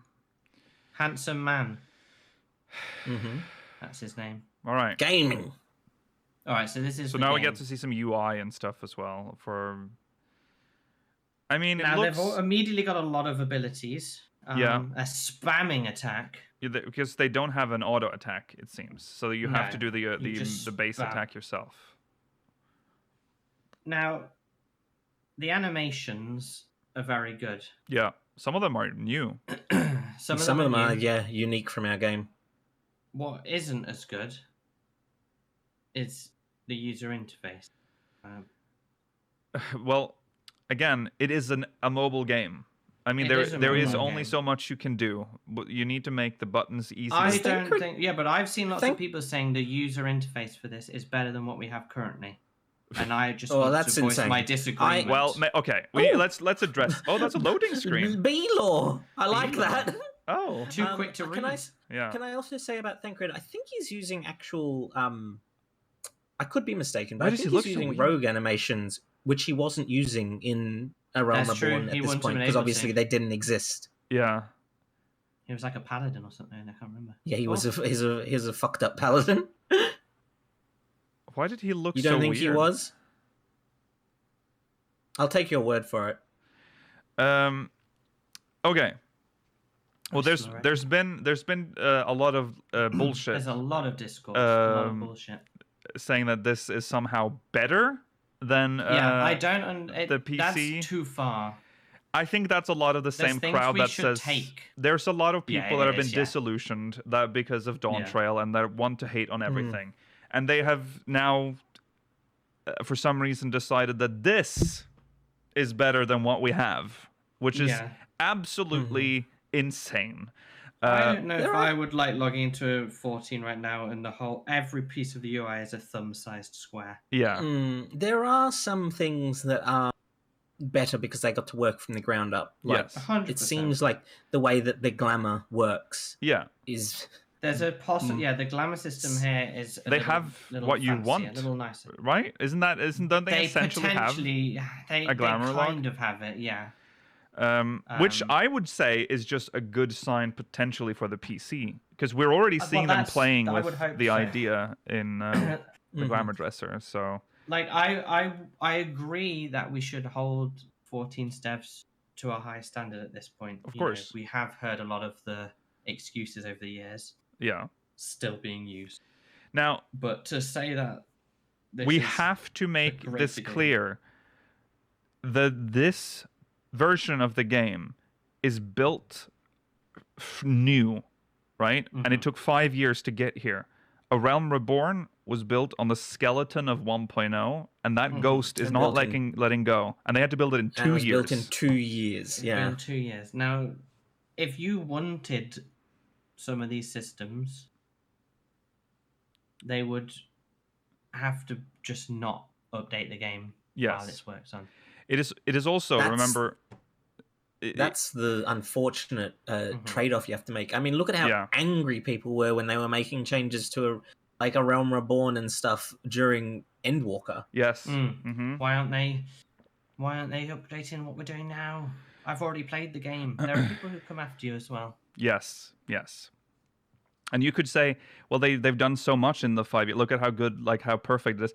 It's easy to make a game when the game's already been made, You know what I mean? Yeah, like they have to come everything up with any of the story. They don't so have they to come just up with have the characters. to. Yeah, they build the game from the ground up using what already exists. Oh, God, she looks ugly. Why was she just in darkness there for a second? Did the background not load Maybe in? they don't have bloom. Maybe. Oh yeah, he's just floating in darkness. Oh no, this is normal. I think no, isn't this supposed to be? Oh, there it is. Oh, there we go. Okay. She's glowing now. Oh. Yeah. So I just tune any attempt to try to say that is just stupid. You know, this is a mobile game. It has the limitations of a mobile game. Our game has some history. It's a very different experience. Yeah, it has. It has its problems. You can just buy primal weapons with everything's just tombstones. So you just run content for tombstones and buy whatever. Yeah, because after you've seen the I was thinking that too, mate. After you've watched this cutscene and looked at some of the battle systems, you start to see the other systems that are here because it's a free-to-play game, and then come back to me and talk about how much better this game is than our game, because I can assure you, this was not a cheap game to make, and they're gonna make that money back. So you just wait. You just wait for the monetization to hit. Ooh, Once this is out in the West, we'll see what happens. Yeah. But just, I like it as a mobile game. I like the stuff that's been added here. I love the new animations for the skills. Some of which I will agree are better than the animations we have in our game currently. And Absolutely. Yeah. Back in Dragoon he's not playing it, but Dragoon doesn't have fucking a shitty startup skill, like it still continues to have 100 levels later. I do like that it also has. See, this is probably a controversial feature in a lot of MMOs, but I think for a second there you saw like a line fly out to show where your quest is. Like you can follow the line to the quest. Yeah. I kind of like that. I don't know how that would work in 14, but like in some games it's nice just so you don't have to open your map. But if it's in the game from the start, I like it. You see it there, but like I don't know. I've seen it, like the full line comes out at some point. Yeah. Oh, he always looks away whenever he's close to the quest. Doesn't want to do the quests. He's here to. He's looking around. Yeah, it would obviously be a toggleable feature, but. They killed the hedge mold or whatever it's called. Papa Jean. Yeah, see there's the line. So yeah. I don't mind it, but I don't think our game needs it. A lot of disconnect symbols. I was thinking that too. You can select. They're suffering from CBT, mate. You can choose your online status symbol, and I think that's one of the choices. Like you can toggle the sprout or just no sprout. I see. Oh. Maybe later on they'll add in like pay to win, not pay to win, but like cosmetic online symbols. If people want to pay for them, go ahead. Yeah, it's your money. Yeah, you can buy the mentor crown for like £50. I don't care. I mean, this isn't. I'm not going to be participating in this game. I think we'll probably have worry to try about it out at least. Yeah, we might. I mean, it's free. I've seen people have been playing this on. We'll see how free emulators of Android emulators, and at that point, why aren't you just playing 14? I mean, obviously for the content and to try it out, but I mean, there's a free trial for 14. Yeah, in the oh god, his animations are this jerky. Yeah, that's the thing that they've added here is that if you skip dialogue. They will skip the emote, so you won't have to wait for them to finish the emote to go on to the next line of text. I mean, I'd love that for tribal quests or a society quest. Yeah, where they do this for forever. Yeah. I can understand why it's immersion breaking for some people. I'd like it as like a menu option in our game. Yeah, that'd be fine. I understand the immersion breaking thing. But you're already skipping dialogue. That is immersion breaking. I understand. I know. That's why, that's why I think it should be a toggle. Yeah. Yeah. Nice, cool animation. Filthy cutscene skippers. Yeah. Show me the person that watches every society. Please. It's society quests. Society quests are the only content in this game that even from day one. Yeah. And very rarely will I actually read through the quest text for the daily quest. Yeah. No, I read them all the first time. And I read them oftentimes. But even then, I'm like... Oftentimes I'll read them the second time because a lot of them have changed dialogue the second time and then every time after that. I just expect you to one day tell me, Georgi, while we're talking about it. You'll be like, actually, that quest changed text. Okay.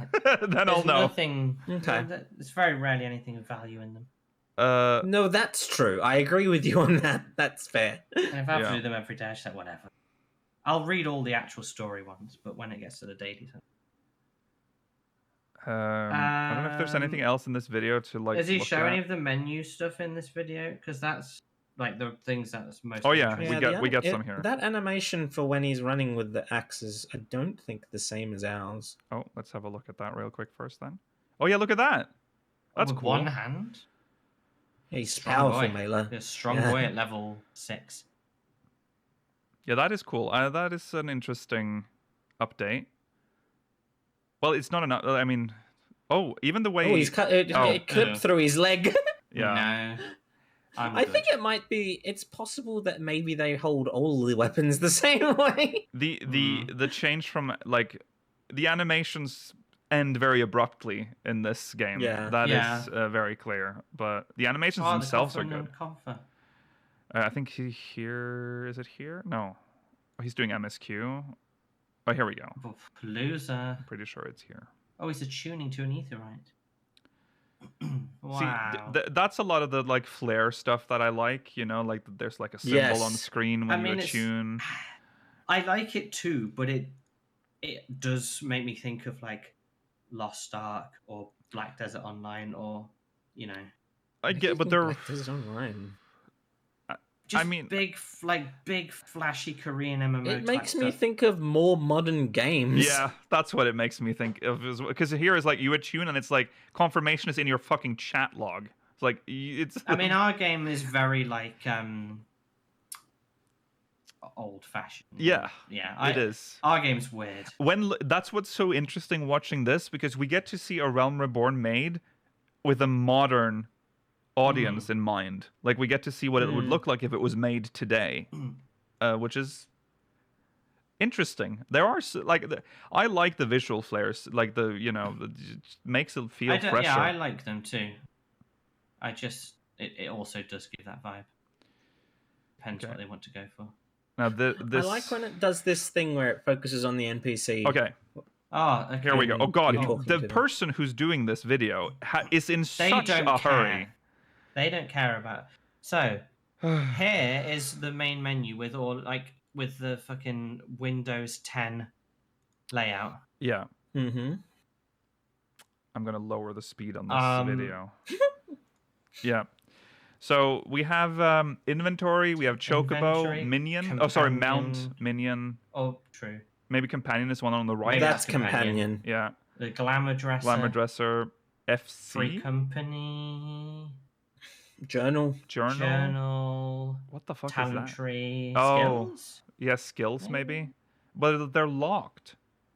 Well, no, he's not unlocked the quest yet, though. Oh, I guess I so. don't know. Yeah, I don't know. So is the bottom? No, is that Glamour the next one? The the one above it is the Armoire. It could or be. the Armory Chest. Sorry, that's true. One could be armor. That's true, possibly. That's possible. DF. Yeah, Duty Finder. Don't know. Gold Saucer? Minigame. Yeah, minigames, maybe, yeah. Orchestrion. Some sort of search. Map? Is he not unlocked the map yet? Why would it be locked? That's I odd. don't know. Fishing hunting log maybe? Or something? Like something like that? Hunting log. Because here's fishing log. Oh yeah, these are logs, clearly, because they're in like the same line. Yeah. Sorry, let me get my Google Lens up, Lukey. Oh yeah, get your Google Lens up so we can, definitively. We need to figure out what this one is. This like. It's treasure hunt. Oh, treasure hunt. Oh, okay, what's this one then, Mela? It says force. Huh. Okay, well that's not very helpful. And the free company one says achievement. Oh, it's achievements. Okay, so that's an achievements button. What's this then? On the far right. That one, collectibles. Okay, makes sense. I mean, that's basically the collectible symbol in our games. It makes sense. And then the one to the right, that is Chamber of Commerce. Oh, market board. I'm assuming. No, market board's the one after that. Oh. Why is the market board scale the scales of justice? Is it this maybe the store, the online store? It might be the I would suspect the online store. Yeah. Or like a way of exchanging, because market board is for buying things from other players, but maybe Chamber of Commerce is the Tombstone exchange thing. That's possible. Because you buy everything with Tombstones. We'll see what they okay, they're gonna click this now. He's gonna click it. Yeah. The Chamber of Commerce. Whoa. Okay. So here we have things. Different markets. Oh, they're like they're like armor and stuff. Okay, I see. They're different vendors. Yeah. And now he's buying level 5 gear. Look at this, like this UI is pretty cool. Like it's like a what are they called? The stalls in Gridania. Yeah. The rosewood and okay, I don't need to necessarily be congratulated when I buy gear. No, that's true. That's a bit much.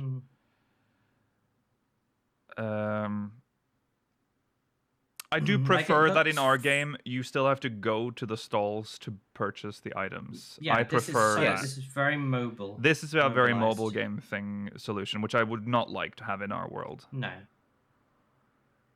And he's just bought he's just got loads of gear from that quest. It auto-equipped it. You see it auto-equipped. Yeah, I saw that. When he clicked I wouldn't mind though that when you go to the seller, the vendor, that you get like a menu like that show up, like to show the wares full, like in a nicer done the UI. UI change for achievements and the unending journey, Yeah. The new UI, the fancy UI. Yeah. Whoever's doing that should work on all the UI in this game. I agree. I like that design. I don't like just a grid of squares. Because when you look at this, like this one's animated, like when it like comes into view, like it's not horrible. The bags be dangling.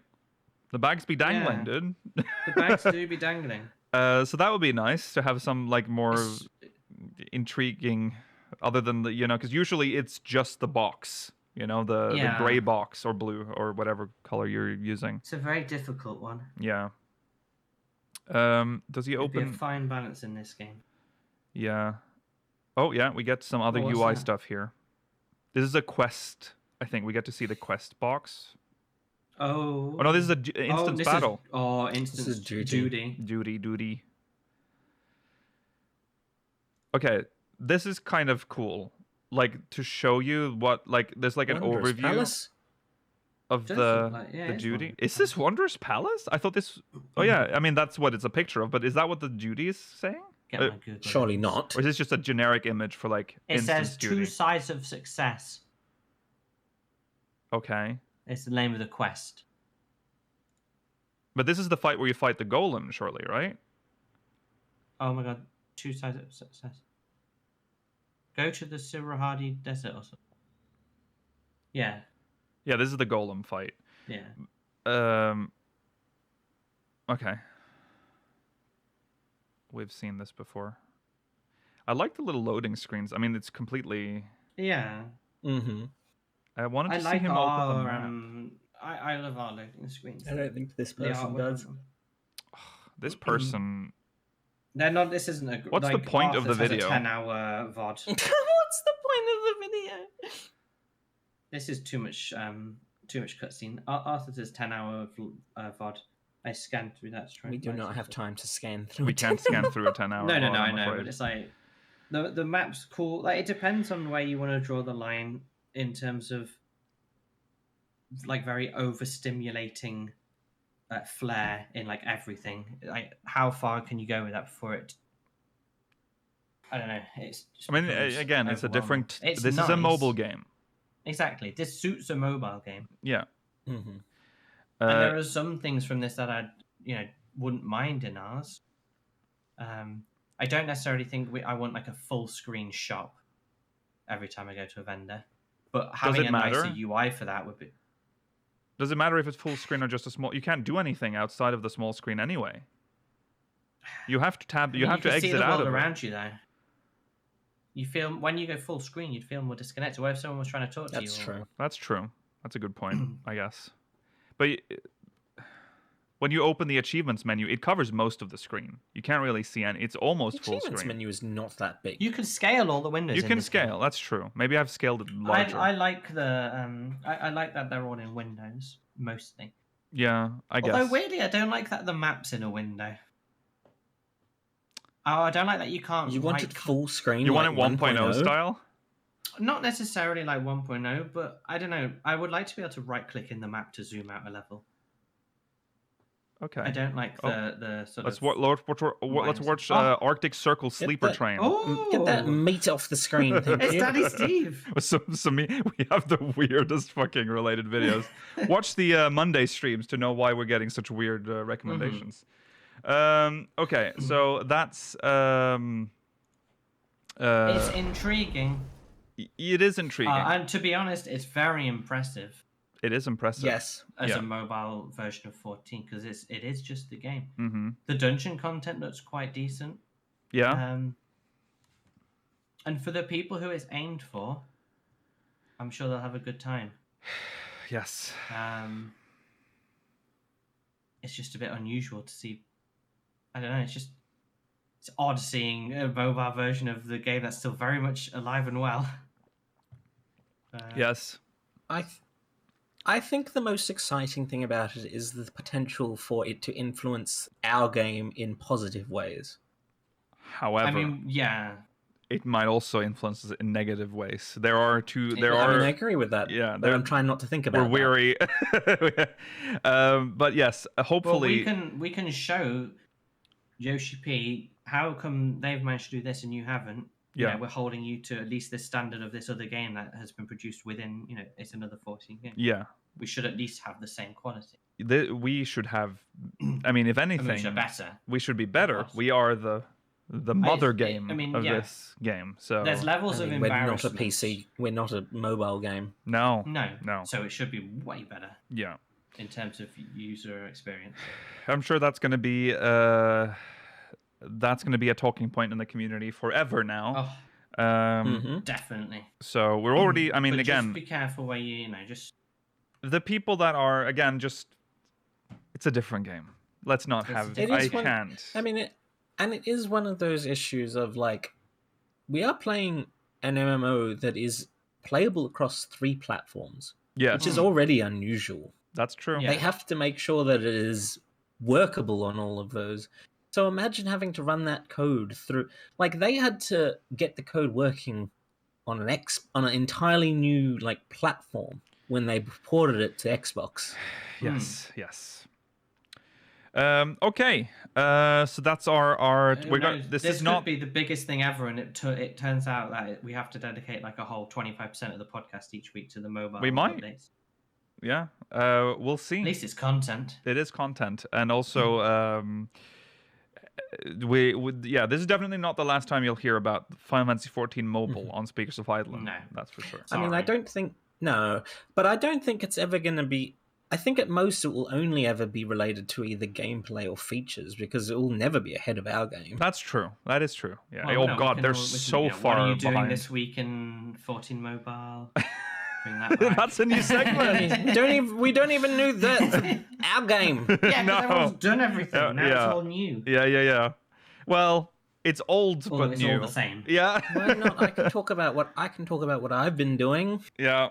No, because everyone will turn off. They will click off. All right. Oh, no, that's not right. No, that's not relevant to this week. Wait, Sorry.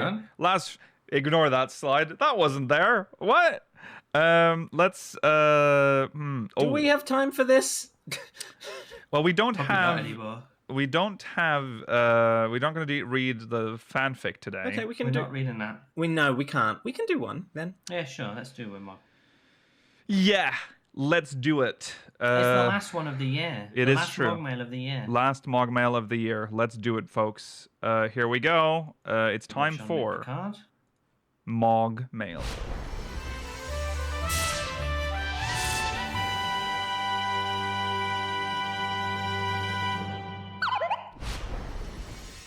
Oh, that was a long title. Rosa Frendilla from Diablos, sometimes Ragnarok. Hey, speakers, doing the Stormblood quest from my summoner on my Ragnarok alt, I noticed something I didn't see before on my main, as we didn't have the lore yet for Alag and the Ascian/Ancients. In the quest, you have a familiar from the summoner Sari in Ancient Alag, who mentioned summoning magic was a kind of magic taught in the early days of Alag. Knowing now that Alag was one of Emet-Selch's greatest creations and how summoning magic calls on the summoner's ether, could summoning magic have been an attempt at teaching creation magic to see if the souls at the time were thick enough to handle it? Now, hear me out on this, as creation magic and summoning magic both channel ether for creations, Eggy in the case of summoners. Summoners, however, are limited by the primals they have come in contact with, assuming coils done before level 80 for Phoenix. Even in Heavensward, they had you go to Cartano Flats for Bahamut's ether to learn Dreadworm Trans. I guess for if you hadn't done coils. All of these pieces of lore were in back-to-back expansions, so could a major lore hint have been hidden in a job quest about some of the Ascians' aims in Alag? Rosa Frendia, goddess of magic on Diabolos. What a title. I think that's a very logical conclusion to draw. Yeah. I don't think they've ever necessarily drawn that connection within the game itself, but I wouldn't be surprised if it's ever concreted in a lore book at some point. Yeah, that is interesting. What if I suppose to you that when they were making summoning, draw on your ether, and then much later on they conveniently made creation magic similar enough that it looked like they were making a really clever, sneaky early on, but it was just coincidental, and they forced it in. Which is usually what they do in this game. I mean, that is. I mean, yes. What do you want, Mail? So, that's just how the game works. The answer is is not yes. as much of a hint now, but that yes, ruins. You can choose whether to believe it's a chicken or the egg scenario. Maybe. Yeah. Whether they came up with them independently and chose to weave them together later, or one influenced the other. Yeah. I mean, they didn't know about the ancients when they wrote the first few storylines for Summoner. You know, we know, but they might have known by the time they were writing Stormblood.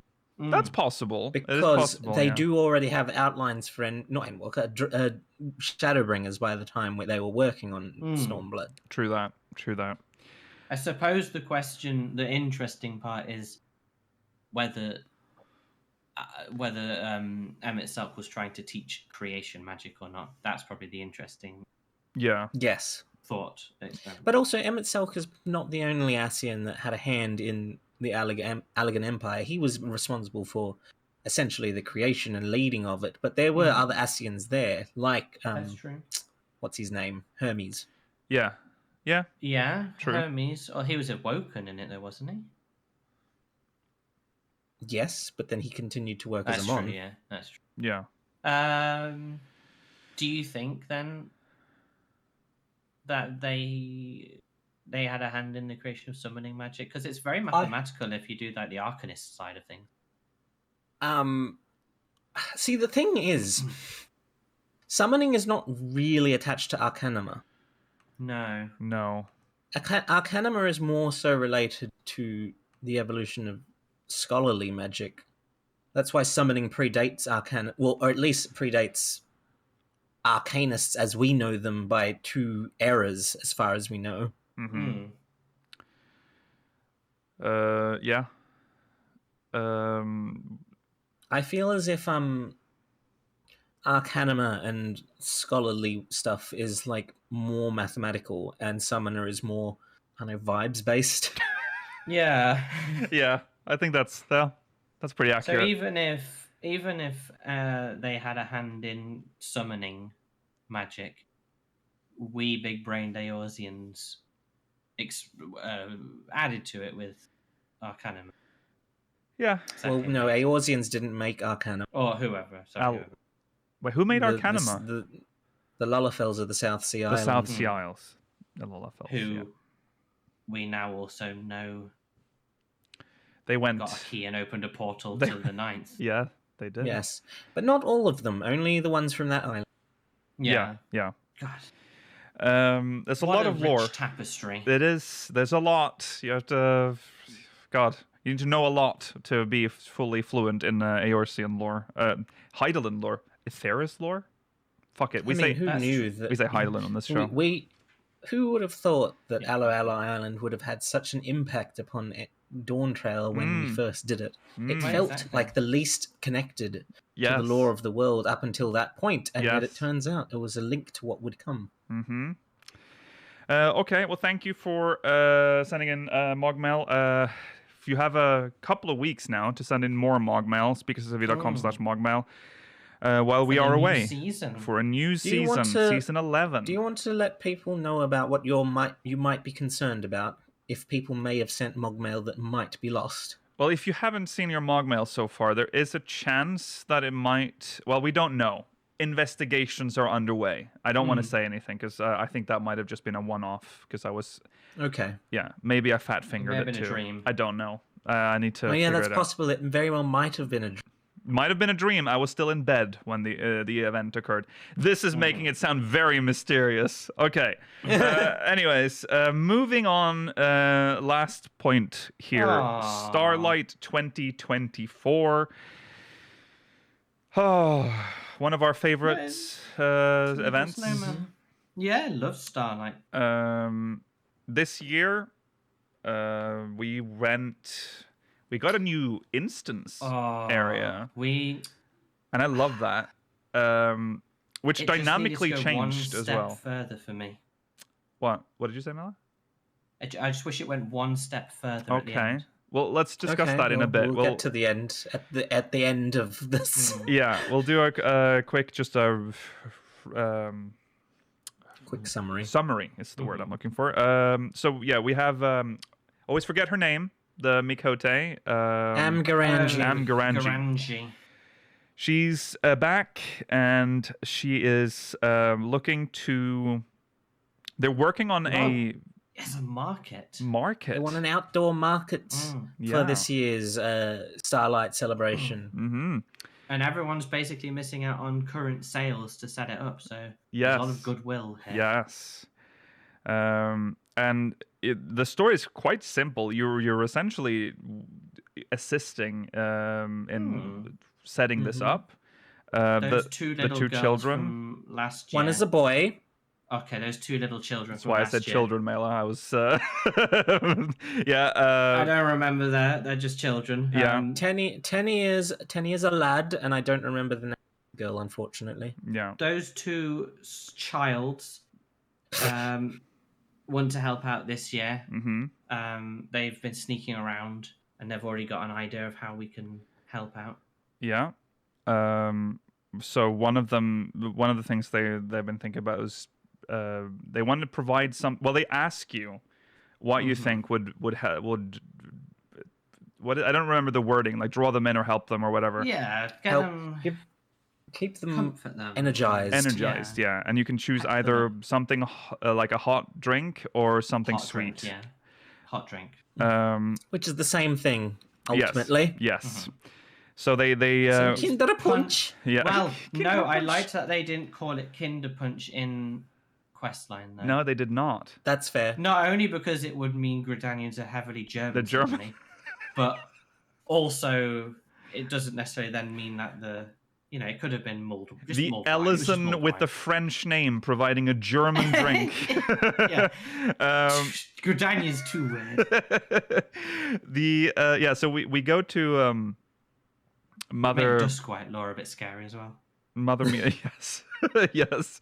Mother Mian, and she is like, we have these cups that we've made as well that you can serve. We have literally the highest resolution textured. Yes, it's plant pots from 1.0 and all over again. It's an advertisement essentially for the Carline Canopy. So I don't see how. No, I don't really see how either. But they're very nice, very nice really cups. Cool, yeah. Got a nutkin on Etsy. it. What did you say, Mela? Pepsi? Come on, Etsy. Oh, yeah, making them. So yeah, if the Square Enix store makes them, they'll be made of polystyrene and not be dishwasher safe. So let's get Etsy on it. Yeah, polystyrene, €80 each. So we distribute these drinks. We have. Well, no, we meet the Saint of Nemea. Oh yeah, shit! Yeah, forgot we meet about the him. Saint of Nemea because, well, Mother Mione provides us with a barrel, and then the children are like, we can't carry that. So they grab a chocobo from the stables, and then the Saint of Nemea is like, hey, I've got barding and outfits for you all. Yes, that's right. That's right. And then he measures them. Yeah. And then when you get back, I think you have to like report back to at Garangi. Yeah, and then Garangi. she takes you to the new place together. Yeah. You've actually already been there. You go there once, and it's like still being set up, and then you go back the second time, and it's been set up fully. It's still people to talk to, though. No, there's 3 stages. There's 3 stages, yeah. And then you hand them the drinks. The chocobo does an animation turn to the side every time. Nice. Nice little attention to detail. And then that's essentially pretty the much quest. it. That's pretty much it. Yeah, but then once you've done that, the reward is when you've done the quest and you get to go back into that instance. Well, I think you finish the quest in that final version of the instance. And it's open. Yeah. And there's like, that's so cute because they put like actual vendors in there that sell other things. It's a new zone. Essentially, I think everything there is sold in the market. It's the marketplace and the housing district NPCs and stuff. Yes, I think so. Yeah, it's like a florist and yeah. But yeah, it's a whole new zone, which is always exciting when they put that much effort into it. It's quite big, actually. I was very impressed. It is very big. It has lots of hidden things, like there's a crashed like sleigh or something, and like there's the watery area. Yeah, there's all the NPCs around that we know of. Yeah, there's a lot of cameos from NPCs. There's Gava from the Leather Workers Guild, who Mela hates, but like you get to meet their meet her children for the first time, which she has mentioned in quest lines before. There's the Conjurer / White Mage NPCs. The Pajali one. Yeah. There's the one of the idiot from Ishgard. One of the neat things about the Conjurer / White Mage one is that if you haven't done the level 80 capstone quest where you re-meet the Aura woman that was spreading the taint, only Selly or whatever her name is and the Conjurer's Guild leader will appear. Oh, interesting. Yeah, that makes sense, I guess. But okay, that's cool. And then, of course, it's playing the new Starlight music. Oh yes, nice. Which is just a reimagining of the original theme. But yeah, there's many cameos, many more to mention. Yes, there's a lot. You should go around. You just go around there and look. There's so much to look at. The rewards as well. We get the barding, we get the cups as a tower and as a consumable housing item. It's so small. It is small. It is small. It is very small. But it's detailed. It is very. It looks good. Yeah. And you get the orchestrion roll with the new song. This is a very solid event, I think. It's not just in terms of the effort. Well, I will say the questline itself not very exciting. No, but the effort that's gone into not just modeling the new zone. Oh yeah, and the poster on the previous year. From last year. It's not just the zone. It's also it's quite a high amount of rewards for a modern event. Yes. We were starting to get a little worried about seasonal events. Yeah. So I was. This was a very nice surprise. Positive, yeah. Because I think I think Mela might have even said at the last event that if Starlight ends up a disappointment, we might have to start considering this is a negative sign of things to come. Yes, that's right. But they could have done a little more. They could always do it. I mean, the storyline itself was. They could always do more. All I'd have liked is. Oh yeah, let's talk about it. You said you wanted something else. I liked that the stalls had vendors in them. Yeah. But obviously they were just very generic vendors. There was nothing there was not much special there. But no. It would have been nice if maybe you could have it had the repeatable quest where you manned a stall and different people came to visit and you it had NPCs like that or whatever. Just a little bit extra. Don't wish for too much, Mela. That's probably next year's Starlight celebrations. Yeah, this is not the quest line. They've made this very detailed area. They're going to use it again. They're going for to sure. be using it again. Like, consider what they've done at All Saints Wake. Yes, Halloween. Yes. I hope so, though. I hope I like it when we have the thing where we're in first person and then we like look left and right, and then someone walks up. I thought it was cute that there were just like normal vendors in there, because that's what you'd find. I love that. You'd be like, I sell flowers. Do you want a flower? Like, that is funny. But yeah, I wish there are a lot of stalls that are still just in perpetual, like, we're setting up, that are not interactable. If this game hadn't gone down the route of selling all previous event items on the online cash shop, that's what I was thinking too. Ideal place to have old event. I was thinking, God, how sad! If this was still like earlier Realm Reborn, this would have had all the old items. Yeah. Yes. Also, Chad is bringing up a fair point, which we didn't mention. The children involved in the quest line were from, I believe, last year's quests as well. Yes, I think Mela said that. Yeah, the kids. Yeah, Tenny being the one who moved from Uldar. Yes. Yeah. Rewards wise, we said I think they're great. This is up there. I think this is between. I think this is between an A and a B. Yeah, I think so too. Barding. I don't know exactly which one to land it on, but barding is really nice. We've talked about barding as like, it's weird that it's a system that's been sort of abandoned, the companion system, but it is nice. I do like getting the bardings, because it just means it's still there. They're acknowledging that it's still there.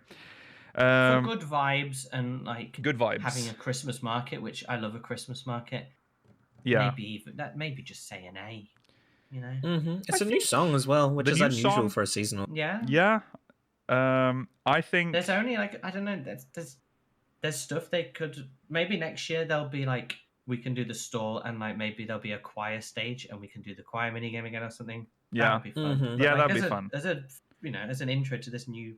This is a new arc for Starlight, I think, that we're seeing now. So we're gonna see a lot happening in this new area. I think that's cool. I like it. I was very impressed. I'm very happy to see that they put some effort into this. It's got me in the mood for. It's going to be a good Christmas. Yeah.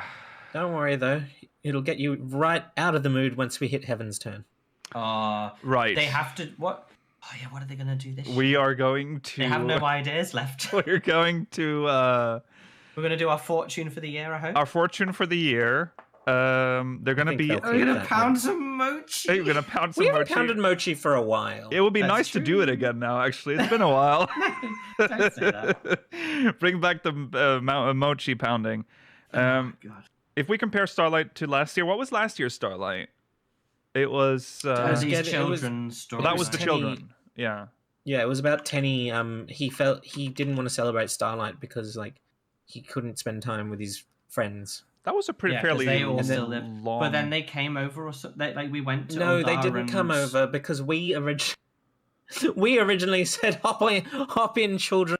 We're going to Uldar. But obviously we went can't and picked take up two children to Uldar.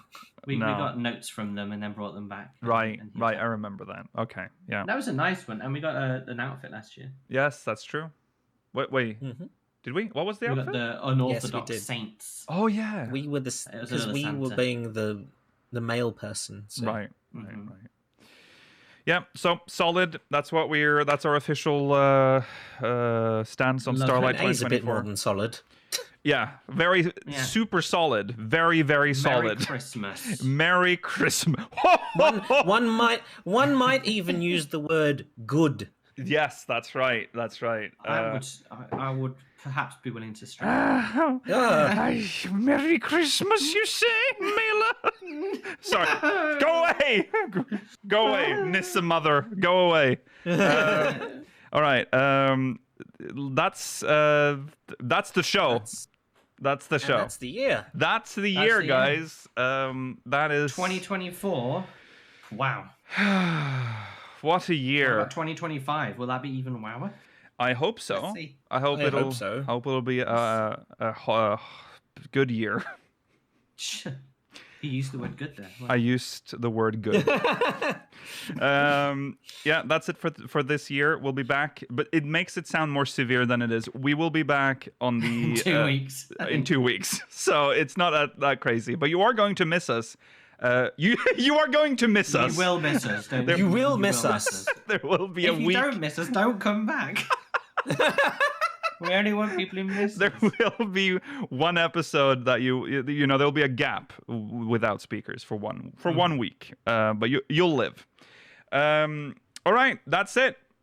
Happy New Year, Merry Christmas, and all that. Merry Christmas. We will see you on the other side. If you're watching live, post show. Remember to follow us on socials. We're SpeakersXIV everywhere. Twitch.tv/SpeakersXIV, YouTube.com/SpeakersXIV.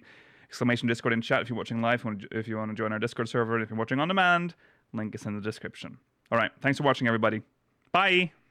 Bye. Bye.